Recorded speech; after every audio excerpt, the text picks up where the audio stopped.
এই সেতু বাস্তবায়ন হয় আমি আমার ব্যক্তিগত তহবিল থেকে 100 কোটি টাকা অনুদান দেব এই সেতু নির্মাণ করার জন্য। যদি সরকারের পক্ষ থেকে কেউ এখানে এসে আমার সাথে কথা বলতে চায় তাহলে আমি চাই সরকারের ঊর্ধ্বতন কর্মকর্তা আসুক, বসুক, আমরা তাদের সাথে কথা বলতে। আপনারা এই পথের এই দুর্গতির সম্বন্ধে সবাই জানেন এবং বুঝেন।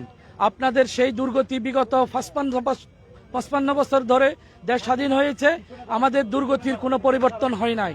আমরা কোনো এক সময় বালাম নৌকাতে আসা যাওয়া করেছি, কোনো এক সময় আমরা সাম্পানে আসা যাওয়া করেছি, তারপরে আমরা কালের পরিবর্তনে জাহাজ পেয়েছি, তারপরে আমরা স্পিড বোট পেয়েছি, এখন আমরা ফেরি পেয়েছি। কালের পরিবর্তনে অনেক যানবাহনের পরিবর্তন হয়েছে, কিন্তু আমাদের সমস্যার কোনো সমাধান আজ পর্যন্ত হয় নাই। এখন সময় এসেছে মানুষ চাঁদের দেশে যায়, মানুষ মঙ্গল গ্রহ সম্বন্ধে চিন্তা করে, মানুষ অসাধ্যকে সাধন করে। পৃথিবী অনেক ডেভেলপড হয়েছে। বর্তমানে বাংলাদেশের যারা পর্যটক আছে, পর্যটকের যে ফ্লু এখন কক্সবাজারের দিকে, কক্সবাজারের বিচ হচ্ছে একদিকে, আমাদের সন্দ্বীপের চতুর্পাশে বিচ রয়েছে। যদি সরকার এই সন্দ্বীপের সাথে কোনো না কোনো স্থানে সংযোগ সেতু স্থাপন করে, কক্সবাজারে অর্ধেক মানুষের ফ্লু কমে যাবে, তথা সেই মানুষগুলা সন্দ্বীপের দিকে ডাইভার্ট হয়ে যাবে। আমরা এখানে টুরিস্ট পাবো, আমরা পর্যটক পাবো, আমরা দেশি বিদেশি বিনিয়োগকারী পাবো। এইখানে মিল কারখানা হবে, এইখানে ইকোনমিক জোন হবে, এইখানে সি ভিউ, ওশেন ভিউ, বহুতল ভবন নির্মাণ হবে।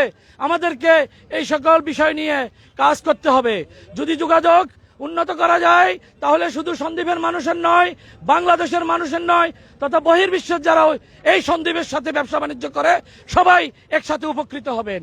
আমরা সবাইকে উদাত্ত আহ্বান জানাবো, দেশের ভিতরে দেশের বাহিরে পেশাজীবী, বুদ্ধিজীবী এবং প্রবাসী যারা আছেন এবং বিভিন্ন স্থানে যারা বিভিন্ন অর্গানাইজেশনের সরকারের বিভিন্ন স্থানে উচ্চ পর্যায়ে আছেন, সবার কাছে উদাত্ত আহ্বান জানাবো, সবাই সবার নিজ দিন অবস্থান থেকে আমাদের এই দাবি বাস্তবায়নের জন্য আপনারা সবাই আওয়াজ তুলুন এবং আমাদের সাথে একাত্মতা প্রকাশ করুন।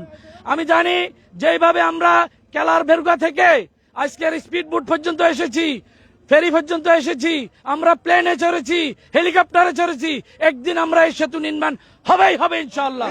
তবে এটা সময়ের দাবি, সময়ের ব্যাপার। মানুষ যেভাবে পৃথিবী ডেভেলপড হয়েছে সেটার ছিটে ফোটো আমরা পাই নাই। আমরা যদি দাবি না তুলি, আমরা যদি আমাদের চিৎকার সরকারের কানে না পৌঁছায়, সরকার কোনোদিন আমাদের এই দাবি ঘরে এসে বাস্তবায়ন করে দিবে না। আমাদের সেই আওয়াজ আপনাদের মাধ্যমে তথা মিডিয়া ভাইদের মাধ্যমে আমরা আমাদের আওয়াজ সরকারের কানে পৌঁছাইতে হবে।